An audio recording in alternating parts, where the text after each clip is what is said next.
तेलंगाना में ration cards और इंदिरा मकानात के लिए दरख्वास्तों का सिलसिला जारी है। दरख्वास्तों की अदखाल के लिए मुनासिब रहनुमा उसूलों के फुकदान के बायस आवाम को शदीद मुश्किलात का सामना है।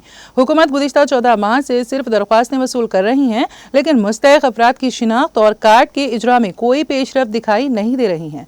दरख्वास्त गुजारों का कहना है कि कई बार दरख्वास्त देने के बावजूद कार्ड मिलने की उम्मीद नहीं है, जिसके बायस वो मुतादिद बार दरख्वास्तें जमा करवा रहे हैं। अब तक राशन कार्ड सिर्फ खवातीन के नाम पर जारी किए जा रहे हैं। नई दरख्वास्तों में भी घर के सरबराह के तौर पर खवातीन का नाम दर्ज करने की शर्त रखी गई है। अगरचे हुकूमत ने वजाहत की है कि तनहा रहने वाले मर्द या वो मर्द जिनकी बीवियां वफात पा चुकी हैं वो अपने नाम से दरख्वास्त दे सकते हैं, मगर ऑनलाइन सिस्टम मर्दों की दरख्वास्तें कबूल नहीं कर रहा है। मी सिविल सेंटर्स में मौजूद अमला भी सिर्फ खवातीन के नाम पर दरख्वास्तें वसूल कर रहा है, जिसकी वजह से मुतासरा मर्द हजरात को शदीद परेशानी का सामना है।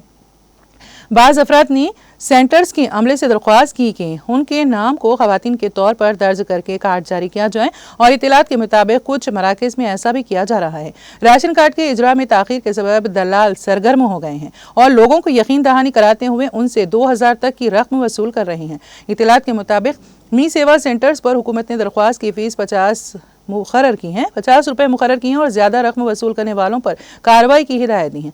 ताहम लंबी कतारों और सरकारी ताख़ीर के बायस लोगों दलालों के चुंगल में फंस रहे हैं, जो न सिर्फ राशन कार्ड बल्कि इंदिरा मकानात की मंजूरी के नाम पर भी हज़ारों रुपए बटोर रहे हैं। हुकूमत ने ऐलान किया था कि जो अफराद प्रजा पालना पाड़ू सभा में दरख्वास्त नहीं दे सकें वो मी सेवा सेंटर्स के जरिए ऑनलाइन दरख्वास्त दे सकते हैं, लेकिन दरख्वास्त दहिंदगान के मुताबिक 70% से ज़्यादा अफराद को पहले ही राशन कार्ड जारी होने की गलत इत्तला दी जा रही है। अवाम हुकूमत से मुतालबा कर रहे हैं कि वो जल्द अज जल्द राशन कार्ड की फराहमी का वाज़ेह तरीक़ेकार जारी करें और ऑनलाइन सिस्टम में मौजूद खामियों को दूर करें, ताकि मुस्तहिक़ अफराद को उनका हक़ मिल सकें।